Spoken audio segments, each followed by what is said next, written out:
আছে doctor Alka Sharma dean student welfare USTM আমি দুইগৰাকীকে আমাৰ এই অনুষ্ঠানলৈ স্বাগতম জনাইছো আমি প্ৰথমে এম হক ডাঙৰীয়াৰ ওচৰলৈ আহিব বিচাৰিছো যেহেতু আমি এই আলোচনা বহু দিনৰ পৰাই কৰি আছো আৰু বিভিন্ন বিষয়ত বহু লোকে প্ৰশ্ন সুধিছিল তেওঁলোকৰ উত্তৰসমূহ দি আছো কিন্তু প্ৰথমে এটা কথা আজিৰ এই আলোচনাত আমি আগবঢ়াই নিব বিচাৰিম হেতু হৈছে বিশেষকৈ গুৱাহাটীৰ নিচিনা ডাঙৰ চহৰসমূহত দেখা যায় যেতিয়া আমি ব্যক্তিগত শিক্ষানুষ্ঠানসমূহৰ কথা কওঁ বা আমি যেতিয়া প্ৰাইভেট ইনষ্টিটিউটৰ কথা কওঁ তেতিয়া এই মুহূৰ্তত আজিৰ দিনত বহু সংখ্যক এনে ধৰণৰ ব্যক্তিগত শিক্ষানুষ্ঠান গঢ় লৈ উঠিছে যাৰ ফলত কি হয় ছাত্ৰ ছাত্ৰীসকলে বিশেষকৈ এডমিশনৰ সময়ত তেওঁলোকে নাম ভৰ্তিৰ সময়ত কিছু বিভ্ৰান্তিত পৰে বা বিভ্ৰান্তিৰ সৃষ্টি হয় গতিকে আপোনাৰ পৰা মই এটা কথা জানিবলৈ চেষ্টা কৰিম আৰু বহু লোক বৰ্তমান এনেকুৱা আছে যিসকলে শিক্ষা জগতখনত প্ৰৱেশ কৰিবলৈ তেওঁলোকে চেষ্টা কৰি আছে বা তেওঁলোকে শিক্ষা জগতখনত প্ৰৱেশ কৰি তেওঁলোকৰ এটা অৱদান আগবঢ়াবলৈ চেষ্টা কৰিছে এনে ধৰণৰ শিক্ষানুষ্ঠানসমূহৰ জৰিয়তে গতিকে আপোনাৰ পৰা এটা কথা জানিবলৈ চেষ্টা কৰিম যে শিক্ষানুষ্ঠান এখন গঢ় দিয়াৰ ক্ষেত্ৰত বা এখন ব্যক্তিগত শিক্ষানুষ্ঠান প্ৰতিষ্ঠা কৰাৰ ক্ষেত্ৰত কেনে ধৰণৰ বস্তুসমূহ তেওঁলোকে গুৰুত্ব প্ৰদান কৰিব লাগে বা কেনে ধৰণে তেওঁলোকে আগবাঢ়িব লাগে এই বিষয়ে কিছু আপোনাৰ পৰা জানিব চেষ্টা কৰিম এটা ইনষ্টিটিউশন গঢ় দিয়াৰ কাৰণে এটা মিনিমাম যেটো এলিজিবিলিটি ক্ৰাইটেৰিয়া হল যে এজন এপ্লিকেন্ট হ'ব লাগে আৰু সেই এপ্লিকেন্ট এজন ইন্ডিভিজুৱেল হলে নহয় এজন এটা সোসাইটি হ'ব লাগে বা এটা ট্ৰাষ্ট হ'ব লাগে ফ্যামিলি ট্ৰাষ্ট হলে হয় বা প্ৰাইভেট লিমিটেড কোম্পানী তাৰ মাজত এটা 12 এৰ যেটো ৰেজিষ্ট্ৰেচন আছে এবিলাক হলে আৰু তাৰ ফাৰ্স্ট মানে ল্যান্ড থাকিব লাগে মিনিমাম আগতে এটা টাইম আছিলে যে কম দিনৰ ওপৰত লিজ লয় বা ভাড়া ঘৰত স্টাৰ্ট কৰে কিন্তু আজিকালি ইভেন ষ্টেট গভৰ্ণমেণ্টৰ হোক আন্ডাৰ সেন্ট্ৰেল গভৰ্ণমেণ্ট হোক যিকোনো ইনষ্টিটিউশন কৰাৰ তাৰ এটা মানে এৰিয়া দিয়া আছে যে ইমানখিনি মাটি তাৰ লাগে এইটো এটা ট্ৰাষ্ট হ'ব লাগিব ট্ৰাষ্টে এপ্লাই কৰিব যদি এটা স্কুল ফৰ এক্সাম্পল স্কুল কৰিব বিচাৰিছে তো তাৰ বেকগ্ৰাউণ্ড সোসাইটিটোৰ বেকগ্ৰাউণ্ডটো মানে ডিফাইন কৰিব ল্যান্ডৰ ডেসক্ৰিপশনটো দিব আৰু এৰ পিছত এপ্লাই কৰিব যদি আমি হায়াৰ এডুকেশনৰ কথা কওঁ তো এই তিনটা চাৰিটা বস্তু এটা এপ্লাই কৰাৰ পিছত ইনস্পেকশন হয় ইনস্পেকশনৰ পাছত যদি দেখে যে sufficiently they have there স্ট্ৰেংথ background আছে বা ল্যান্ড আছে এৰ পিছত এটা এনওসিৰ কাৰণে এপ্লাই কৰিব লাগে এনওসি টু হোৱাৰ পাছত আমি ৰিকোয়াৰ্ড ইনফ্ৰাষ্ট্ৰাকচাৰ যেটো মিনিমাম আছে টু এপ্লাই কৰিব লাগে যেতিয়া পাৰ্টিকুলাৰ ফৰ এক্সাম্পল আমি যদি আজি সিবিএসইৰ পৰা যদি এটা এফিলিয়েশন বিচাৰিছো তো তাৰ এটা মানে প্ৰায়ৰ এটা ডকুমেন্ট লাগে এটো হল এনওসি আৰু এনওসি পোৱাৰ কাৰণে ল্যান্ড ডকুমেন্ট এটা লিগ্যাল এম্পাৱাৰ্ড এটা সোসাইটি থাকিব লাগিব তাতে ট্ৰাষ্টি থাকিব লাগিব আৰু পিছত এনওসি ইস্যু হোৱাৰ পাছত এই ল্যান্ড ডকুমেন্ট এলং উইথ আদাৰ নেসেসাৰি ডকুমেন্টস সিবিএসইতে আজিকালি কাৰো এপ্ৰোচৰ দৰকাৰ নাই অনলাইন সিস্টেম আছে অনলাইন এপ্লাই কৰিব এৰ পিছত এফিলিয়েশন এটা প্ৰসিডিউৰ আছে যে আপনাকে এটা টাইম দিয়া হ'ব এই টাইমৰ ভিতৰত আপুনি ইনফ্ৰাষ্ট্ৰাকচাৰ ডেভেলপ কৰিব আচ্ছা যেতিয়া এটা কনফিউজন যেটো ক্ৰিয়েট হয় তাৰ কাৰণে মোৰ সাজেশন এটো পেৰেন্টছৰ ওচৰত যে এটা ইনষ্টিটিউশন এটা মানে এম্পাৱাৰ্ড এটা লিগ্যাল এন্টিটি আৰু এটা হদৰীয়া মই আপোনাৰ ওচৰলৈ আহিম এই প্ৰসংগত আমি যেহেতু যিসকল পিতৃ মাতৃ আছে বা যিসকল ছাত্ৰ ছাত্ৰী আছে তেওঁলোকৰ কেনে ধৰণে শিক্ষানুষ্ঠানসমূহৰ বিষয়ে আগবাঢ়িব লাগে এই বিষয়ে জানিম কিন্তু এটা ফোন কল আহিছে আমি প্ৰথমে এই ফোনটো লৈ লব বিচাৰিছো হয় ডাঙৰীয়া আপুনি কোনে কৈছে আৰু ক'ৰ পৰা কৈছে হয় মই মাধৱ কৈছো চিপাতাৰৰ পৰা হয় আপোনাৰ প্ৰশ্নটো জানিব বিচাৰিম হয় মই এটা হাইফাই ফাৰ্ষ্ট ইয়াৰ হয় মই ভালকে শুনিব পৰা নাই হয় মই এটা হাইফাই ফাৰ্ষ্ট ইয়াৰ আছো হয় মই সাংবাদিকতা আগবাঢ়ি যাব লাগিলে হাইফাই ফাৰ্ষ্ট ইয়াৰ তোমাৰ কেনেদৰে আগুৱাই যাম তাৰ বিষয়ে মই অলপ জানিব বিচাৰিছিলো হায়াৰ সেকেন্ডাৰী পাছ কৰাৰ পিছত তেওঁ সাংবাদিকতা বিভাগত তেওঁ যাব বিচাৰিছে বা এই ক্ষেত্ৰত কেনে ধৰণে আগবঢ়া উচিত হক ডাঙৰীয়াৰ পৰা জানিব চেষ্টা কৰিম আপুনি কি ক'ব এই বিষয়ে সাংবাদিকতা হায়াৰ সেকেন্ডাৰী পিছত আজিকালি বিভিন্ন ইউনিভাৰ্চিটিয়ে বিএ জাৰ্নালিজম কোৰ্স স্টাৰ্ট কৰিছে এণ্ড স্পেশালি প্ৰাইভেট ইনষ্টিটিউশনে বিভিন্ন ইউনিভাৰ্চিটি আন্ডাৰ এফিলিয়েশন স্টাৰ্ট কৰিছে তো এইটো চাব লাগিব গুৱাহাটীতো কেইটামান ইনষ্টিটিউটে বিএড জাৰ্নালিজম অফাৰ কৰে আমাৰ যেহেতু এতিয়া নাই আমি নেক্সট 2017 স্টাৰ্ট কৰিম তো এইটো চাব লাগিব আৰু ইউনিভাৰ্চিটিৰ ক্ষেত্ৰত মাষ্টাৰ ডিগ্ৰী অফাৰ কৰে মাষ্টাৰ জাৰ্নালিজম অফাৰ কৰে এইকাৰণে বিএ জাৰ্নালিজমৰ কাৰণে তো প্ৰাইভেট ইনষ্টিটিউশন কেইটামান গুৱাহাটীত ইনষ্টিটিউশন আছে বিএ জাৰ্নালিজম অফাৰ কৰে এইটো এপ্ৰোচ কৰিলে হ'ল মই চাব আপুনি হয়তো আপোনাৰ প্ৰশ্নৰ উত্তৰ পাইছে আমি পৰৱৰ্তী সময়ত পুনৰ এনেধৰণে ফোন কল লৈ যাম কিন্তু আমি পুনৰবাৰ সেই আলোচনাৰ মাজলৈ আগবাঢ়ি যাব বিচাৰিছো হক ডাঙৰ ইতিমধ্যে আপুনি উল্লেখ কৰিছে যে যিসকল ছাত্ৰ ছাত্ৰী আছে যিসকল পিতৃ মাতৃ আছে তেওঁলোকে এখন শিক্ষানুষ্ঠান চিনাক্ত কৰাৰ ক্ষেত্ৰত কেনে ধৰণে আগবাঢ়িব লাগে এটা তো ফিজিক্যাল পেৰেন্টছক মই এইটো ৰিকুৱেষ্ট কৰিম পেৰেন্টছে নিজে আহি চাব লাগে ইনষ্টিটিউশনটো কোনে চলাইছে হু আৰ দ্য পিপল বিহাইণ্ড তেওঁলোকৰ কি মিছন কি পাৰপাছত এইটো ইনষ্টিটিউচনটো কৰিছে ইয়াৰ পিছত নেক্সটটো হ'ব যে ইনফ্ৰাষ্ট্ৰাকচাৰটো চালে গম পাব যে এটা ইনফ্ৰাষ্ট্ৰাকচাৰ কেম্পাছ কনচেপ্ট যিটো মানে এটা যদি CBSE হওক ষ্টেট গভৰ্ণমেণ্টৰ কাউন্সিলে হওক বা সেৱাই হওক বা যদি ইউনিভাৰ্চিটি হওক ইভেন ইউনিভাৰ্চিটিও তাৰ পেৰামিটাৰ দিয়া আছে যে এটা কলেজ কৰাৰ কাৰণে ইমান একৰ মাটি লাগে CBSE কৈছে এটা স্কুল ৰুৰেল এৰিয়াত কৰিব হলে 2 একৰ্ছ মাটি লাগে সিমিলাৰলি সেৱাই কৈছে যে মিনিমাম 1 একৰ মাটি লাগে যদি সিটিত হয় বাহিৰত হলে ইমান লাগে তো এইবিলাক বস্তু ভেৰি ইজি মানে পেৰেণ্টছে এইটো বস্তু জানিব লাগে এৰ পিছত হল যে আজিকালি এটো লাজ কৰিব নালাগে যে আপোনালোকৰ এফিলিয়েশন লেটাৰ আপোনালোকৰ এপ্ৰুভেল লেটাৰ এটো ইনস্ট্ৰাকশন দিয়াই হয় যে affiliation letter any kind of approval it must be displayed in the office in the reception so এই entire বস্তুখিনি চাব লাগে আর পিছত এই ইনস্টিটিউশনৰ ব্র্যান্ডিং এই ইনস্টিটিউশন টু কিমান সোশিয়ালি কমিটেড বা কিমান মানুহক সার্ভিস দিছে আজিকালি বা পিপল স্পেশালি ফ্যাকাল্টি কোন হয় মই ভাবো এই তিনটা চাৰিটা বস্তু যদি ভাবে যে এটা ইনস্টিটিউশন ঠিক আছে এই তেতিয়া এই ইনস্টিটিউশন জেনুইন বুলি ধৰিব লাগিব আৰ তেতিয়া এই ইনস্টিটিউশন এডমিশন লব পায় মই সেই প্ৰসংগলৈ আকৌ আহিম আপোনাৰ ওচৰলৈ যেহেতু আপুনি ভুৱা কিছুমান প্ৰতিষ্ঠান আজিকালি দেখিবলৈ পোৱা যায় এটা পৰিতাপৰ কথা যে এনে ধৰণে মহানগৰখনতে হওক বা বিভিন্ন প্ৰান্তত হওক ৰাজ্যৰ কিছুমান ভুৱা প্ৰতিষ্ঠান দেখিবলৈ পোৱা গৈছে গতিকে এই সমূহ প্ৰতিষ্ঠান কেনে ধৰণে চিনাক্ত কৰিব লাগে সেই বিষয়ে আমি আপোনাৰ ওচৰলৈ আহিম কিন্তু এই মুহূৰ্তত আমি বাইদেউৰ ওচৰলৈ আহিব বিচাৰিছো বাইদেউ যেহেতু ইতিমধ্যে উল্লেখ কৰিছে হক ডাঙৰীয়াই যে যিখন প্ৰতিষ্ঠান আছে সেই প্ৰতিষ্ঠানখন সামাজিকভাৱে কিমান দায়বদ্ধ বা কেনে ধৰণে তেওঁলোকে সমাজখনত তেওঁলোকে অৰিহণা যোগাইছে এই বিষয়ে এখন প্ৰতিষ্ঠান আগবাঢ়ি যোৱাটো আপুনি কিমান দূৰ প্ৰয়োজনীয় বুলি ভাবে আৰু বিশেষকৈ আপুনি যেহেতু এই ক্ষেত্ৰত জড়িত হৈ আছে গতিকে এই ক্ষেত্ৰত আপোনালোকে কেনে ধৰণে অৱদান আগবঢ়াইছে হয় প্ৰথম কথা মই ক'ব বিচাৰিছো যে MHRDA Ministry of Human Resource Development আৰু UGCয়ে এটা শিক্ষা অনুষ্ঠানক ৰেংকিংৰ কাৰণে কেইটামান ক্ৰাইটেৰিয়া ধৰি দিছে তাৰে 5টা মান ক্ৰাইটেৰিয়া আছে যেনেকে টিচিং লাৰ্নিং ৰিসোৰ্সেস কেনেকুৱা আউটৰিচ আৰু ইনক্লুসিভনেস কিমান আছে তাৰ উপৰি publication graduation performance Pyar group ৰিভিং এটসেট্ৰা আছে কিন্তু আউটৰিচ আৰু ইনক্লুসিভিটি যেটো কথা আছে ইনক্লুসিভনেস যেটো কথা আছে তাৰ কথাটো আপোনাৰ প্ৰশ্নৰ লগতে সংগতি ৰাখিছে গতিকে আমাৰ ইউনিভাৰ্সিটিত ধৰক আমাৰ 57% students female students university grant কমিশনে যেটো ক্ৰাইটেৰিয়া ধৰি দিছে তাতে লিখিছে যে ইকনমিক্যালি এণ্ড সোশিয়ালি ডিপ্ৰাইভড চিলড্ৰেন আৰু উইমেন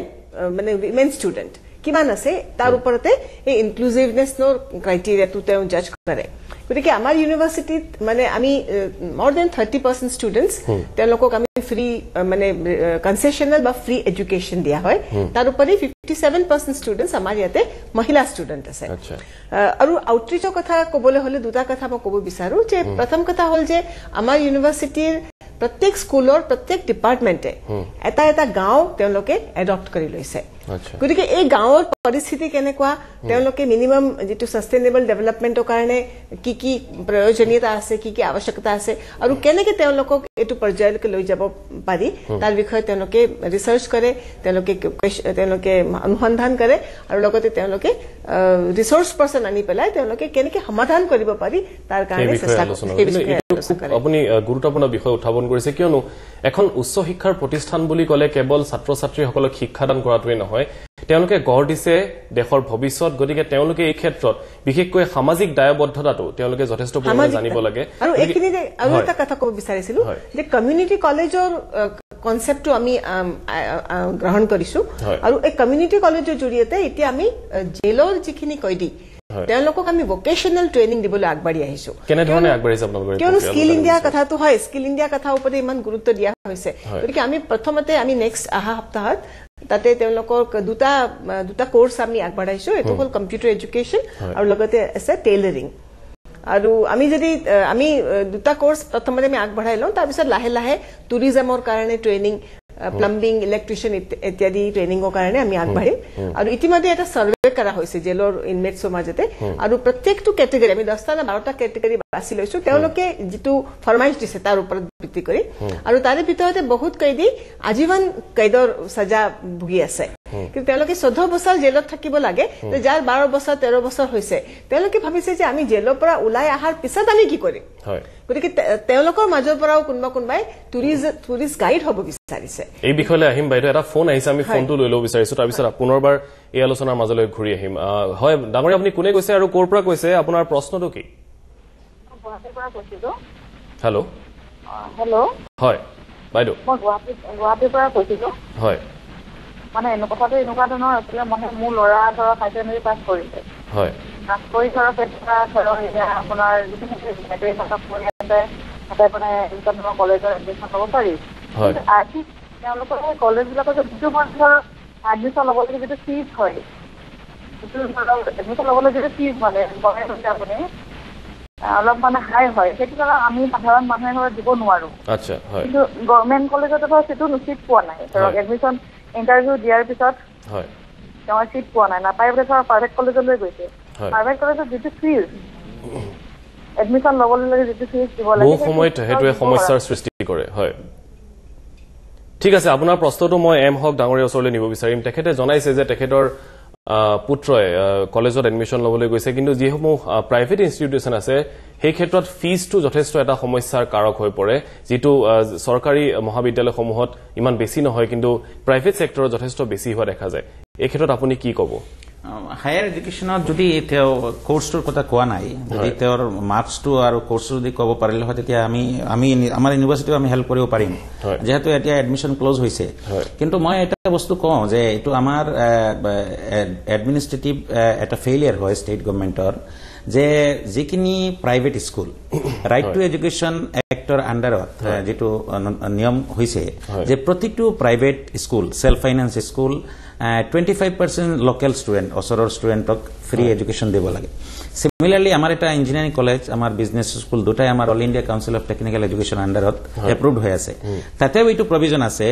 যে আমাৰ যদি আজি 60 ইনটেক হয় ইঞ্জিনিয়াৰিংৰ কাৰণে আমি 66 ষ্টুডেণ্ট এডমিশ্যন দিব পাৰো 6টা student completely 10% of the total intake আমি ফ্ৰী এডমিশ্যন দিব লাগে এইটো মানে স্পেশাল এটা প্রভিজন দিছে কিন্তু যেহেতু আমার এওয়ারনেস নাই বা আমার যিবিলাক স্টেটুটরি বডি আছে স্টেট গভর্নমেন্ট ডাইরেক্টরেট আছে বা হায়ার এডুকেশন ডাইরেক্টরেট আছে সেইবিলাকে প্রভিজনটো ক্রিয়েট কৰিব পাৰে বা যেতিয়া সেলফ ফাইনান্স কলেজ এটা যেতিয়া পারমিশন লবলৈ যায় এনওসি লবলৈ যায় তেতিয়া এই এনওসিত এই প্রভিজনটো ৰাখিব লাগে যে once it will be affiliated you have to offer this 10% 15% of the total intake to the poor students তো it is any self finance institution we are running several institution আমি প্রতিটি ইনস্টিটিউশনে প্রভিজনটো ৰাখিছো আৰ এটা ইনস্টিটিউশন ম্যানেজমেন্ট যদি বিচাৰে যদি private ইনষ্টিটিউচনে যে help কৰিব লাগে পুৰ ষ্টুডেণ্টছক ইজিলি দে কেন হেল্প যদি আজি বিচাৰে যদি 10% ষ্টুডেণ্টক দিব লাগে বাকি ষ্টুডেণ্ট ফাইনেন্সিয়েলি কেপেবল ষ্টুডেণ্টৰ পৰা যদি অলপমান যদি দৰকাৰ পৰে তো ফিজ বঢ়াই দিয়ক কিন্তু পুৰ ষ্টুডেণ্টছৰ কাৰণে এই দৰজাটো খোলা ৰাখিব লাগে কিন্তু মই দেখিছো যে গুৱাহাটীত বিভিন্ন ইনষ্টিটিউচন আছে বহুত ইনষ্টিটিউচন আছে এই প্ৰভিজনটো ৰাখা নাই এইটো গভৰ্ণমেণ্টে ইম্পোজ কৰিব লাগে আৰু চেন্ট্ৰেল গভৰ্ণমেণ্টৰ সব ৰাইট টু এডুকেশ্যন তো স্কুলত এইটো কম্পালসাৰী কৰা আছে এইটো এটা টিমে গৈ পেলাই কেছ কৰিছে যে আমি সেলফ ফাইনেন্স ইনষ্টিটিউচন আমি এটা দিব নোৱাৰিম স্পেশালি দিল্লীৰ ইনষ্টিটিউচন বিলাক কিন্তু আমাৰ অসমত যেতিয়া ষ্টেট গভৰ্ণমেণ্টে বিভিন্ন এনওসি ইস্যু কৰে বা বিভিন্ন ধৰণে সেইটো মোৰ হিচাপত এই প্ৰভিজনটো ৰাখি দিলে এজ এ প্ৰব্লেম নাই আহিব 2 নম্বৰ তেওঁ হায়াৰ এডুকেশ্যনৰ কথা কৈ আছে সাৰ্টেনলি প্ৰাইভেট ইনষ্টিটিউচন বিলাক হায়াৰ এডুকেশ্যনত আছে এইবিলাকে এই অপৰচুনিটি দিয়া নাই স্কুলৰ ক্ষেত্ৰত আছে বিভিন্ন জায়গাত দেখিছো কিন্তু হায়াৰ এডুকেশ্যনৰ কোনো বস্তুটো নাই কিন্তু মোৰ হিচাপত যদি বিচাৰে বা এইটো ষ্টেট গভৰ্ণমেণ্টে কোনো এটা যদি এনেকা ৰিকমেণ্ডেশ্যন লেটাৰ দিয়ে মোৰ হিচাপতে মেৰিটৰিয়াছ ষ্টুডেণ্টখিনিক এটলিষ্ট প্ৰাইভেট ইনষ্টিটিউচনে ছাৰ্ভিচ দিব পাৰিব আৰু এটা ফোন আছে আমি হেতু ফোন কল লৈ লব বিচাৰিছো তাৰ পিছত আমি পুনৰ আলোচনাৰ মাজলৈ ঘূৰি যাম হয় ডাঙৰীয়া আপুনি কোনে কৈছে আৰু ক'ৰ পৰা কৈছে হয় মই গুৱাহাটীৰ পৰা কৈছিলো হয় আপোনাৰ মাতটো ভালকৈ শুনা নাই আমি অলপ জোৰে যদি কয় হেল্ল' হয় মই গুৱাহাটীৰ পৰা কৈছিলো হয় মানে সেই এডুকেশ্যনৰ কথা কৈ থকা কাৰণে ভালে লাগিছে হয় কিন্তু মানে কথাটো হৈছে এনেকুৱা যে যদি লৰাই ধৰক ইঞ্জিনিয়াৰিং হওক ল হওক কিবা ধৰক হাই কোৱালিফাই যিটো কৰিব বিচাৰে গভৰ্ণমেণ্ট কলেজৰ পৰা পাছ কৰি ওলোৱাৰ পিছত ধৰক যিটো পাৰ্চেণ্টেজ থাকে তেওঁ চিট পোৱা নাই নপোৱাকৈ প্ৰাইভেট কলেজ যাব লগা পৰিছে প্ৰাইভেট কলেজত যাব লাগিলে যে ধৰক যিটো ফিজটোতো দিব পৰা নাই অসুবিধা আছে তেওঁলোকৰ ফালৰ পৰা ল যিটো মানে 5 বছৰীয়া BLLB এই কোৰ্চটো কৰিব পৰা সুবিধা আছে নেকি ক'ৰবাত কিবা এনেকুৱা ধৰণৰ ফাইনেন্সিয়েল প্ৰব্লেম যা থাকে তাৰমানে হয় ধন্যবাদ জনাইছো আপোনাৰ প্ৰশ্নটোৰ বাবে আমি পুনৰবাৰ হক ডাঙৰীয়া ওচৰলৈ এইটো দেৰি হ'ল কাৰণ এডমিশ্যন ক্লোজ হৈছে অলৰেডি এক্সামৰ টাইম আহিছে সেমিষ্টাৰ চিষ্টেম হয় আপুনি নেক্সট ইয়াৰ মে জুন মাহত আপনি এপ্ৰোচ কৰিব আমাৰ ইউনিভাৰ্চিটি স্কুল অফ ল আমাৰ আছে আমাৰ 60 ইনটেক আছে BA LLB 5 years এতিয়াতো বহুত দেৰি হল কাৰণ ক্লাছ টাস হৈছে অলৰেডি এটা এক্সাম হল সেমিস্টার এক্সাম হল এর কারণে আপনি নেক্সট ইয়ার এপ্রোচ করিব আমি খালি এটুয়ে আমার এলিজিবিলিটি ক্রাইটেরিয়া বা আমি স্টুডেন্টক কও দে মাস্ট বি মেরিটোরিয়াস আমি যদি খালি এভারেজ স্টুডেন্টসৰ কাৰণে ওপেন কৰি দিও তো 1000 স্টুডেন্ট আহি যাব এৰ কাৰণে স্টুডেন্ট জন পুয়াৰ হ'ব লাগে আৰু মেৰিটোৰিয়াস হ'ব লাগে এই দুটা ক্ৰাইটেৰিয়া হলে কাৰো ৰিকমেন্ডেশনৰ দৰকাৰ নাই আমাৰ ইউনিভাৰ্সিটি এপ্ৰোচ কৰিলে আমি নিশ্চয় এইটো সহায় কৰিম আমি ফ্ৰি এডমিশন দিম হয় গতিকে হয়তো আপুনি উত্তৰটো পাইছে আৰু এটা ফোন কল আহিছে আমি এই ফোনটো লৈ লব বিচাৰিছো হয় কোম্পানী কোনে কৈছে আৰু ক'ৰ পৰা কৈছে আচ্ছা মোৰ প্ৰশ্নটো আছিলে হয় প্ৰশ্নটো হৈছে স্যাৰ ইউনিভাৰ্চিটি এখনৰ আন্ডাৰত যদি মই কিবা এটা কোৰ্স যিবিলাক আপোনাৰ ডিসটেন্সত কৰি আছে ডিসটেন্স মোডত যিবিলাক কৰি আছে হয় মই যদি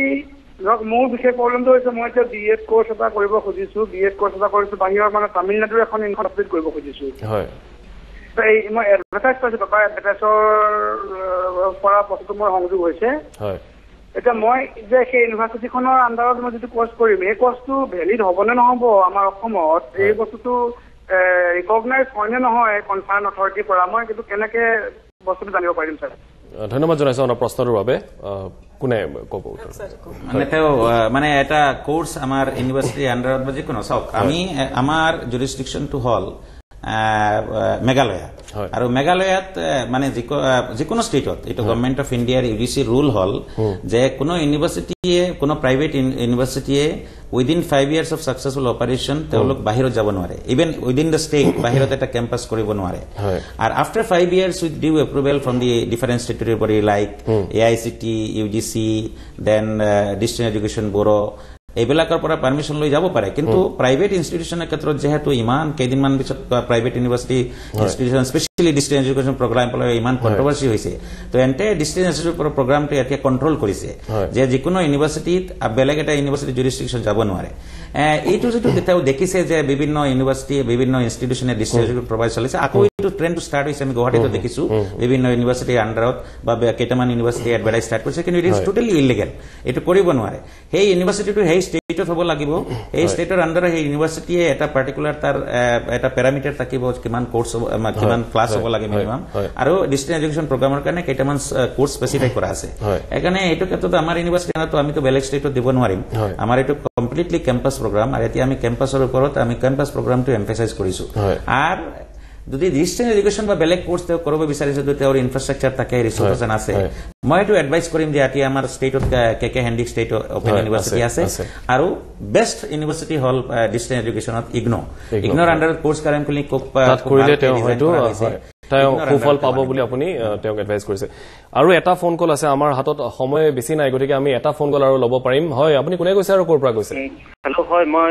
আসাম ইউনিভাৰ্চিটি শিলচৰৰ পৰা কৈছো হয় মোৰ প্ৰশ্নটো আছিল যে যেহেতু অসমত ফাৰ্মাচিউটিকেল সায়েন্সৰ মাষ্টাৰ ডিগ্ৰী কোৰ্স বেছি নাই মাত্ৰ গুৱাহাটীত এখনত আছে আপোনালোকৰ ইউনিভাৰ্চিটিত কিবা খোলাৰ পৰিকল্পনা আছে নেকি ধন্যবাদ জনাইছো হয় আমাৰ ইউনিভাৰ্সিটি মেডিকেল সায়েন্সটো আমি 2018 ৰ পৰা বিগিনিং কৰিব বিচাৰিছো 2018 ৰ medical science means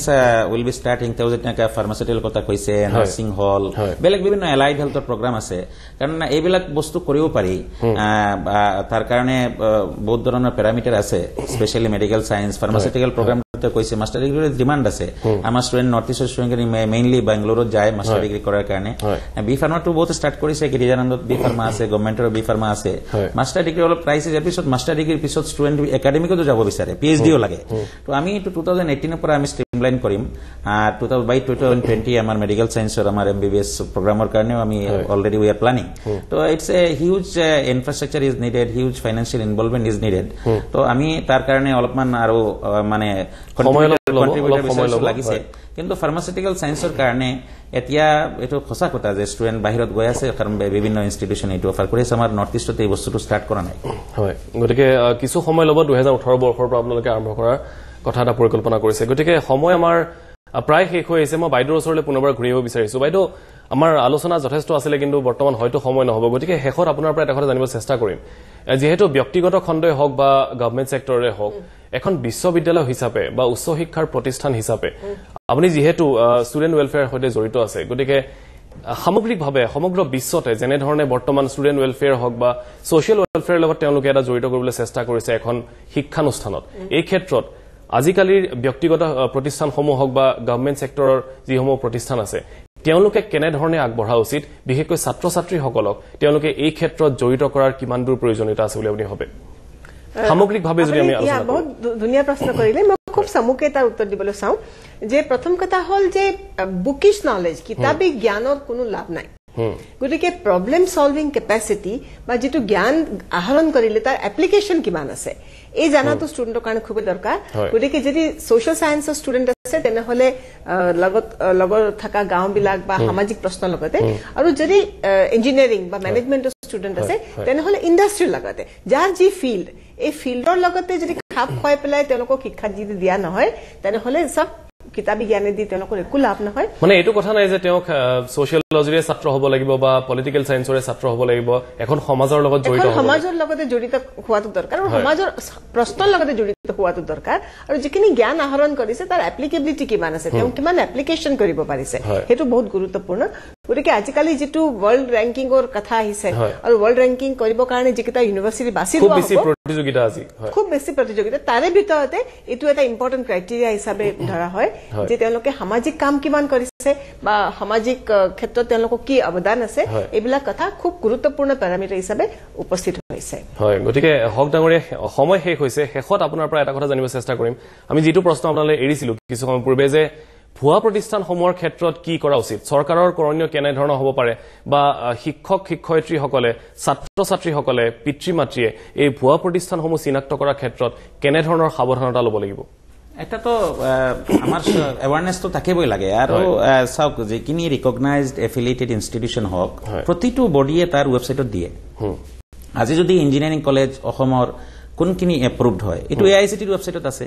Similarly, affiliated, recognized 10+2 junior college. Both junior college start kori se protito college junior college. Kiba jodi technical problem hoy student keno life keni condemn hoy jabo. Ei affiliated, recognized institution keni pura site ot dia ase council.